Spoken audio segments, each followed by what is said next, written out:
The jacket at the bus stop. The November wind cut through the evening air like a knife. Robert Mitchell stood at the corner of 5th and Maple, his worn canvas jacket barely keeping out the cold. At 62, he'd learned that some things you just endure. The bus was running late again. That's when he noticed her.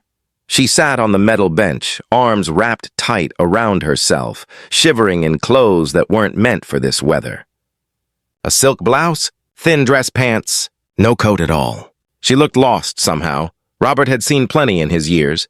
35 years as a maintenance worker at the old Riverside factory before it closed. He'd raised 3 kids on wages that never quite stretched far enough. He knew what it meant to be cold. To be caught unprepared, he didn't think much about it. Just walked over, slipped off his jacket, and held it out to her. "Ma'am," he said quietly. "You need this more than I do." She looked up, surprised. Her eyes were red like she'd been crying. For a moment, she just stared at him. Then at the jacket. "I couldn't," she said, her voice barely a whisper. "It's yours." Robert smiled, the kind of smile that had comforted his children through hard times. "I've got a sweater on underneath, and I've been cold before. I'll be all right." She took the jacket with trembling hands. As she wrapped it around her shoulders, something shifted in her expression. Relief, gratitude, like she'd forgotten people could be kind without wanting something back. "Thank you," she whispered. "You have no idea what this means." Robert just nodded and stepped back. They waited in silence as the streetlights came on, casting long shadows down the empty road. After a while, she spoke again. "I had the worst day of my life," she said, staring at nothing. "Lost something. Or maybe I finally saw something clearly. I don't know." Robert understood that kind of confusion, the kind that comes when life strips everything away. "Days like that teach us things," he said gently, "even when the lessons hurt." She looked at him then, really looked at him. "You remind me of my father. He was kind like you. He worked with his hands. Taught me that people matter more than profits." She paused, her voice cracking. "I forgot that. I forgot everything he taught me." The bus appeared in the distance, its headlights cutting through the dusk. Robert felt the cold now, but he didn't regret giving up his jacket. "Some things matter more than comfort. You keep it," he said as the bus pulled up. "I've got another at home." He didn't, but he'd manage.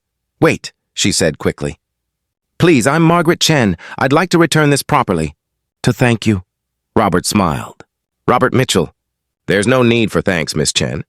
But if you're offering, there's a diner 2 blocks that way. Sam's Place. I'm there most mornings around 8. They parted at the bus doors." Robert took his seat, rubbing his arms against the cold. Through the window, he saw her still standing there in his old jacket, watching the bus pull away. 3 days passed. Robert had almost forgotten about it. Then one morning at Sam's, she walked in. She looked different somehow, stronger. She sat across from him, sliding his jacket across the table. "Cleaned and mended," she said. "There was a tear I had fixed." "You didn't have to," Robert said. "I wanted to." She ordered coffee and took a deep breath. "I need to tell you something. That night at the bus stop, I just walked away from my company. I'm the CEO of Meridian Industries. The board wanted me to lay off 300 workers to boost profits. Good people. People with families who depend on those jobs." Robert listened quietly, his weathered hands wrapped around his coffee cup. "I was going to approve it," she continued, her voice thick with emotion. "I'd convinced myself it was just business. Nothing personal. Then I met you. A complete stranger who gave away his only jacket on a cold night. Asked for nothing. Expected nothing." She paused, wiping her eyes. "Sitting on that bench in your jacket, I thought about my father. About the man I used to be before corner offices and board meetings. And I couldn't do it. I went back the next morning and told them no. We'd find another way." "That took courage," Robert said softly. "It cost me everything," she said. "The board voted me out yesterday. After 18 years, I walked out with a box of personal items and no job." She smiled through her tears. "But I can look at myself in the mirror again, and that's worth more than any salary." Robert reached across the table and patted her hand, the way he used to comfort his own children. "Your father would be proud. I'm proud of you, and I just met you." They sat in comfortable silence for a moment. Then Margaret pulled out a manila envelope. "I'm starting a new company. smaller, built on different values. I need someone who understands that businesses are made of people, not just numbers. Someone who leads by example. She slid the envelope across. It's a job offer.